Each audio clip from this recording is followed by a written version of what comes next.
Shri Khatu Shyam PCB repair में स्वागत है दोस्तों। आशा करता हूं कि आप सब लोग ठीक होंगे। तो मेरे पास जैसा आपको डिस्प्ले में दिख रहा होगा, थंबनेल में दिख रहा होगा, ये सैमसंग का बोर्ड रिपेयर होने के लिए आया है दोस्तों। तो कुछ बेसिक इन्फॉर्मेशन जानकारी दे देता हूं कि ये किसी भाई से रिपेयर होके आया है। किसी ने यहाँ पे भी कुछ काम किया है, जैसा आपको दिख रहा होगा वीडियो में, ये देखो दिख रहा है ना। इसके बाद यहाँ पे भी कुछ किया है और यहाँ पे भी कुछ किया है। उसके बाद जब वो कार्ड ऑन नहीं कर पाया तो उसने क्या काम किया, इस डिस्प्ले में भी बहुत सारा काम किया है। तो ये जैसा दिख रहा है ना कि ये उसने बहुत बारीकी से काम किया है, जो तो मैं आपको दिखा पा रहा हूँ जो वीडियो में फिजिकल। तो ये मेरे पास कस्टमर लेके आया, बोला कि ये ऑन नहीं हो रहा है। तो ऑन क्यों नहीं हो रहा है, वही चीज़ हम आपको बताएंगे, सिखाएंगे और वीडियो में बड़ी अच्छी तरीके से सिखाएंगे। जैसे कि अगर आपके पास इस तरीके का बोर्ड आता है तो आप कैसे रिपेयर करोगे। तो दोस्तों आपको सबसे फर्स्ट बात बता देता हूँ, मल्टीमीटर को ले जाता हूँ कंटिन्यूटी मोड पे। तो हम सबसे पहले क्या चेक करेंगे, हमारी लाइन की सप्लाई कौन सी है। तो हमारी ये लाइन की सप्लाई है, यहाँ हमारा फेस जाएगा और ये हमारा जो है ये वाला पॉइंट, ये न्यूट्रल का पॉइंट है। तो जितने भी मेरे नए टेक्नीशियन भाई इसको काम को सीखना चाहते हैं, तो ये कुछ बेसिक इन्फॉर्मेशन जानकारी जो दे रहा हूँ वो बड़ी बारीकी से बताता हूँ और बहुत ही आसान तरीके से बताता हूँ कि आप किसी भी रिपेयर करना सीख सकते हो। तो मैं देख लेता हूँ, क्योंकि ऑलरेडी मैंने आपको दिखा दिया है। तो इसमें दोस्तों क्या आ रही, शॉर्टिंग आ रही है। शॉर्टिंग आ रही है, तो शॉर्टिंग किस चीज़ के लिए आ रही है वही चीज़ हम आपको बताएंगे। तो इसमें प्रॉब्लम क्या है। तो हमने लाइन न्यूट्रल की सप्लाई हटा दी है। अब हम जाते हैं डाईवोड मोड पर। दोस्तों डाईवोड मोड पर मैं जब गया तो हम सबसे पहले क्या चेक करेंगे, हमारा फ्यूज तो ओके है। तो फ्यूज आपको दिख रहा होगा, ठीक है। उसके बाद हम क्या चेक करेंगे, हमारी जो यहाँ पे डाईवोड लगे हुए हैं इनको चेक करेंगे हमारे। तो डाईवोड भी ठीक दिखा रहा है। तो उसके बाद यहाँ पे एक फ्यूज और दिया गया है, जो ये वाला फ्यूज दिख रहा है ना, तो ये भी हमारा ठीक है।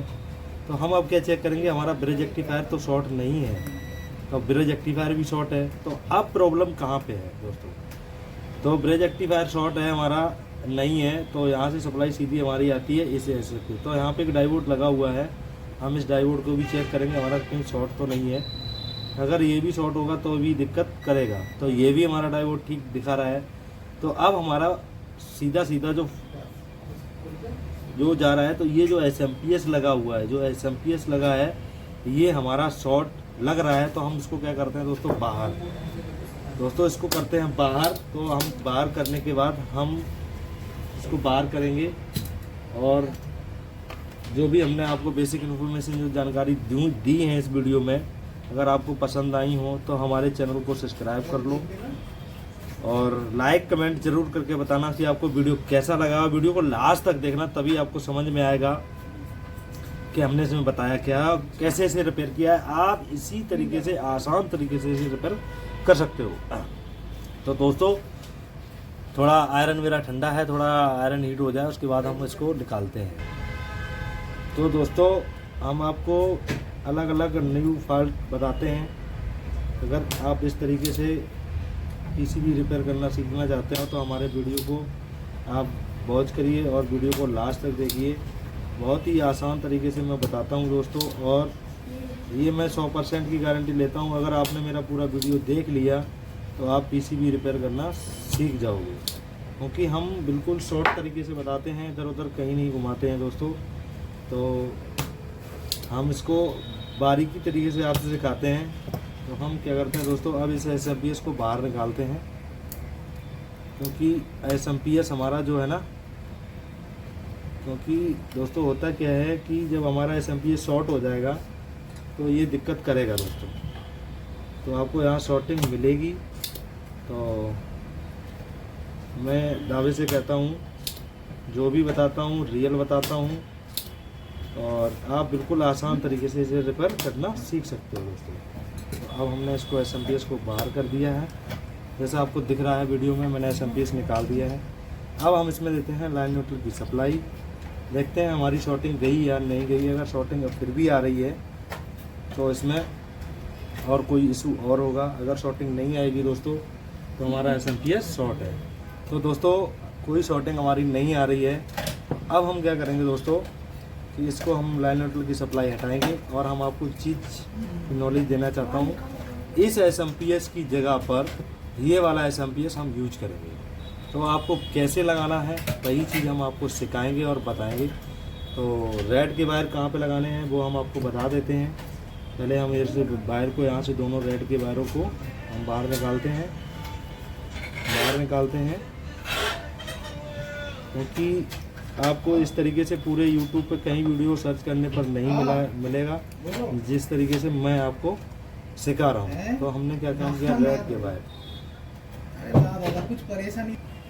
तो दोस्तों अब क्या है कि हम यहाँ पे एक वायर को यहाँ सोल्ड करेंगे, यहाँ कर दिया, और दूसरा वायर जो है हम यहाँ सोल्ड करेंगे, ये कर दिया। तो ये जो दोनों टर्मिनल जो हमने यहाँ पे ये लाल वायर लगाए हैं, जो AC वोल्टेज के वायर होते हैं दोस्तों, ये हमारा ब्रिज रेक्टिफायर लगा हुआ है। क्या लगा हुआ है? Bridge rectifier. तो ब्रिज रेक्टिफायर के जो हमें जहाँ पे AC वोल्ट मिलते हैं वहाँ पे हम इसके लगाते हैं। जहाँ यहाँ मुझे AC वोल्ट मिल रहे हैं, यहाँ से क्या करेगा, ये ब्रिज रेक्टिफायर DC वोल्ट निकालेगा। तो हमने क्या कर दिया दोस्तों, यहाँ पे SMPS के AC वायर लगा दिए हैं।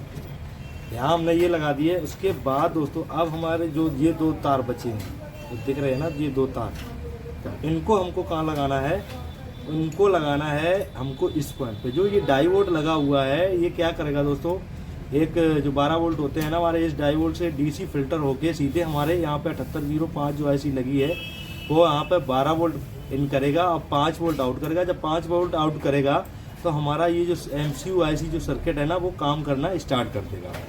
तो दोस्तों अब हम इस इसको हम यहाँ पे आपको लगा के दिखाते हैं। जैसा आपको दिख रहा है, एक हमने यहाँ पे लगा दिया और दूसरा हमने जैसा आपको बताया है यहाँ पे लगा दिया। तो हम दोनों को अब यहाँ पे लगाते हैं। जैसा आपको दिख रहा होगा, थोड़ा यहाँ हमने एक वायर यहाँ इंस्टॉल कर दिया हूँ और दूसरा हमने ये वाला वायर ये भी कर दिया है। अब हम क्या करते हैं दोस्तों, ये हमने यहाँ पे ये लगा दिए हैं। वायर थोड़ा बाहर निकल गया है मुझे लग रहा है। तो दोस्तों इस तरीके से आप PCB रिपेयर करना सीख सकते हो। आपको बहुत ही आसान और सरल तरीका मैं बताता हूँ दोस्तों।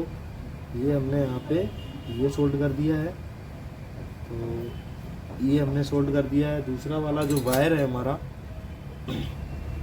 वो हम यहाँ पे लगा देते हैं। ये हमने यहाँ लगा दिया है इस डायोड के पॉइंट पे, जैसा आपको दिख रहा होगा। ये डायोड के पॉइंट पे लगा दिया मैंने, ये यहाँ पे। अब दोस्तों होगा क्या कि हमारी जो सप्लाई थी, यहाँ से जो सप्लाई थी वो ब्रेक हो गई। यहाँ पे SMPS जो है ना 12 वोल्ट आउट करता है, तो हमने सीधी 012 का ट्रांसफार्मर यूज करके सीधे यहाँ पे हमने 12 वोल्ट दे दिए। अब हम क्या करते हैं दोस्तों, इसमें देते हैं लाइन न्यूट्रल की सप्लाई। देखते हैं हमारे PCB की क्या कंडीशन है।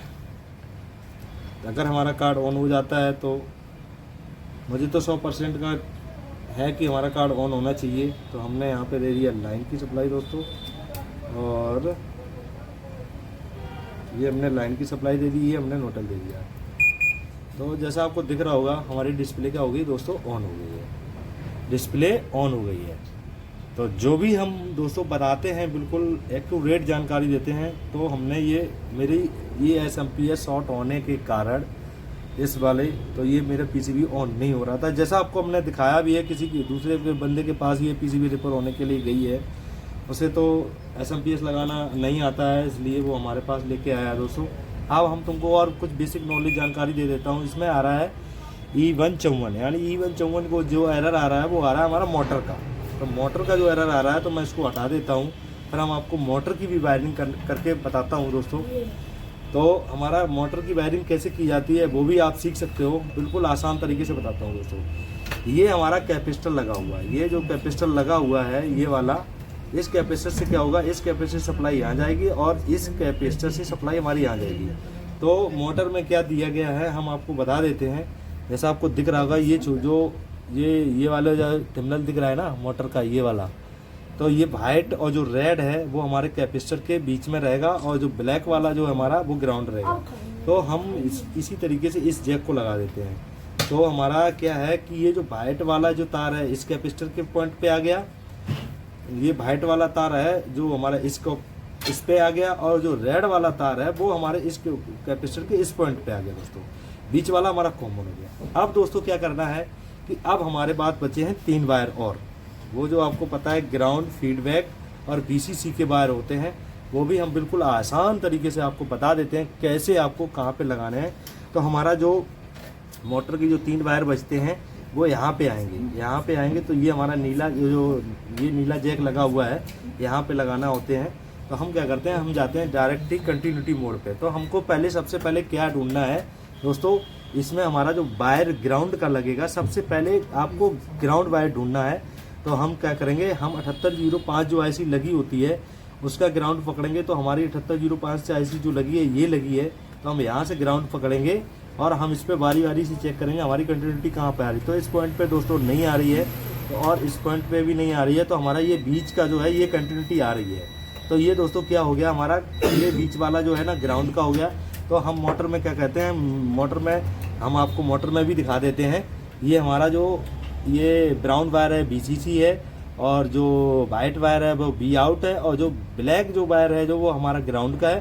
तो हम क्या करेंगे दोस्तों, हम ब्लैक वाले वायर को इस PCB में हम करते हैं सोल्ड। सबसे पहले हम लगाएंगे ग्राउंड का वायर दोस्तों, क्योंकि जो हम इन्फॉर्मेशन जानकारी आपको इस वीडियो में दे रहे हैं, जो भी नए टेक्नीशियन वाइज काम को सीखना चाहते हैं वो बिल्कुल आसान तरीके से सीख सकते हैं। तो अब हमारा जो V आउट का वायर है जो वो हम इस पे लगाएंगे। अगर हमारी मोटर जो कंटिन्यू अगर सही होगी, चलेगी ना, तो कंप्रेसर सप्लाई हमारी क्या कर देगा, बाहर कर देगा। तो हम ऐसे बारी बारी से इसको हम लगा देते हैं। तो दोस्तों क्योंकि हमें तो पता है, पर हम आपको सिखाने के लिए इस वीडियो को बना रहे हैं। और अब हम आपको दिखाते हैं, इसका मोटर की वायरिंग हमने कर दी है, और अब हम देखते हैं कि हमारी मोटर रन कर रही है कि नहीं कर रही है। हम वो भी आपको चेक कराएंगे। तो वीडियो में बने रहो, वीडियो को लास्ट तक देखा करो दोस्तों, तभी आपको समझ में आएगा कि मैंने कैसे क्या किया है, और आप PCB रिपेयर करना बहुत ही आसान तरीके से सीख सकते हो दोस्तों। तो अब हम इसमें देते हैं लाइन न्यूट्रल की सप्लाई। जैसा हम आपको दिखा पा रहे हैं, तो हमारी लाइन न्यूट्रल की सप्लाई हो गई, और दोस्तों ये हमारा हो गया ग्राउंड का वायर हो गया, हमारी PCB हो गई ऑन। जैसा आपको दिख रहा होगा, ये हमने ऑन कर दिया है। अब कुछ ही देर में हमारी मोटर रन करेगी। मैं आपको दिखा दूं, हमारी मोटर रन करेगी। अगर मोटर चल के बंद हो जाती है तो दोस्तों आपको जो ब्राउन और जो वाइट कलर का वायर है जो वो एक्सचेंज कर देना है, ठीक है। तो हमारी क्या है, सप्लाई ओके हो जाएगी। तो हमारी मोटर दोस्तों क्या है, चल रही है। तो हम आपको इसलिए दिखा रहे हैं, थोड़ा PCB को इधर कर लूँ जैसे कि आपको दिखना भी चाहिए। तो हम कुछ ही देर में इसमें मेरी जो सप्लाई है वो निकलनी चाहिए। PCB को थोड़ा इधर बढ़ा लूँ, तो हमारी जो सप्लाई है वो कुछ ही देर में बाहर निकल आएगी। मैं इसलिए आपको सिखा रहा हूँ। तो अब हम जाते हैं AC वोल्ट पे। अगर हमारी मोटर हमारी कंटिन्यू चल रही है तो इसमें कोई प्रॉब्लम नहीं है दोस्तों, क्योंकि वायर हमारे जो हैं वो ठीक तरीके से लग गए हैं। और मैं जाता हूँ, कुछ देर में आप वेट करो, फिर हम आपको चेक कराते हैं हमारी कंप्रेसर की सप्लाई निकली कि नहीं निकली। तो आपको थोड़ा वेट करना पड़ेगा। और एरर जो आ रहा था E154 का, वो हमारा मोटर का एरर था दोस्तों। इसलिए हम आपको बहुत ही आसान और बारीकी तरीके से सिखाते हैं, जैसे कि आप बिल्कुल आसान तरीके से मेरी वीडियो से कुछ ना कुछ सीख के जाओगे, ये मेरी गारंटी है दोस्तों। क्योंकि हम वही चीज़ सिखाते हैं जो PCB में प्रॉब्लम होती है दोस्तों, अदरवाइज मैं कुछ भी नहीं बताता हूँ दोस्तों। तो अगर मेरी इन्फॉर्मेशन जानकारी आपको पसंद आई हो तो हमारे चैनल को सब्सक्राइब करना मत भूलें, और आप ऐसे ही वीडियो देखते रहो और PCB रिपेयर करना सीखते रहो। तो दोस्तों हम कुछ देर का वेट करते हैं। वीडियो मेरा थोड़ा बड़ा हो जाता है क्योंकि मैं प्रॉपरली ही जानकारी देता हूँ दोस्तों, क्योंकि अगर आपको सीखना है तो वीडियो को पूरा वॉच करो। हम कोई गलत इन्फॉर्मेशन जानकारी नहीं देते हैं अपने वीडियो में, जो भी देते हैं वो A-Z जानकारी देते हैं दोस्तों। तो हम कुछ देर का वेट करते हैं और हम आपको दिखाते हैं कि हमारी कंप्रेसर सप्लाई नहीं निकली। अगर कंप्रेसर सप्लाई जैसे ही आएगी तो हमको यहाँ 232 वोल्ट 230 वोल्टेज के आसपास मिलेंगे। तो जैसे ही रिले हमारी कोऑपरेट होगी तो दोस्तों क्या है, ये PCB बिल्कुल डेड थी, और जिसके पास से मेरे पास PCB आई है, या तो उसे SMPS लगाना नहीं आता है। अगर लगाना आता है तो उसने क्या गलती की है मुझे नहीं पता है दोस्तों। मेरे पास आई है, हमने आपके सामने लाइव रिपेयर करके दिखाई है। तो जो भी इन्फॉर्मेशन जानकारी दी है मैंने दोस्तों, अगर आपको वीडियो पसंद आई है तो एक बढ़िया सा अच्छा सा प्यारा सा कमेंट करके हमको ज़रूर बताएं कि आपको वीडियो कैसा लगा, और लास्ट में आप वीडियो लास्ट तक देखा करो दोस्तों। तो हम कुछ ही देर में वेट करते हैं, आपको दिखाते हैं। तो दोस्तों ऐसी बेसिक इन्फॉर्मेशन जानकारी के लिए अगर चाहिए तो वीडियो को आप देखते रहो। मैं हर बेसिस पे वीडियो डालता रहता हूँ दोस्तों। क्या है कि अभी थोड़ा दुकान पे काम ज़्यादा है, इसलिए बहुत ही टाइम निकाल के आपके लिए वीडियो हम प्रॉपर तैयार करते हैं। जो भी कोई नया फॉल्ट मिलता है उसके लिए हम वीडियो आपके लिए तैयार करके भी बनाते हैं दोस्तों। तो कोई एडिटिंग नहीं करते हैं, कोई कुछ नहीं करते हैं दोस्तों। तो जो एडिटिंग करते हैं वो आपको खुद ही पता चल जाएगा वो क्या एडिटिंग करते हैं। मैं कोई एडिटिंग नहीं करता हूँ, प्रॉपरली ही सिखाता हूँ दोस्तों। तो दोस्तों कुछ देर की बात और है, आपको वेट करना पड़ेगा। जैसे ही हमारी कंपनी से सप्लाई आ जाएगी वैसे ये वो दोस्तों हमारी रिलेट कट की आवाज़ कर गई और 220 की सप्लाई हमारी इसने पास कर दी। तो दोस्तों अगर आपके पास SMPS ख़राब हो जाता है तो आपको कोई टेंशन लेने की ज़रूरत नहीं है। 012 का ट्रांसफार्मर आप लगाइए और अपना PCB कार्ड चालू करिए। तो अगर मेरी बेसिक इन्फॉर्मेशन जानकारी आपको पसंद आई हो तो एक बार मैं आपसे फिर बोलना चाहता हूं कि हमारे चैनल को सब्सक्राइब करें, लाइक करें, कमेंट करके हमको ज़रूर बताएं आपको वीडियो कैसा लगा दोस्तों।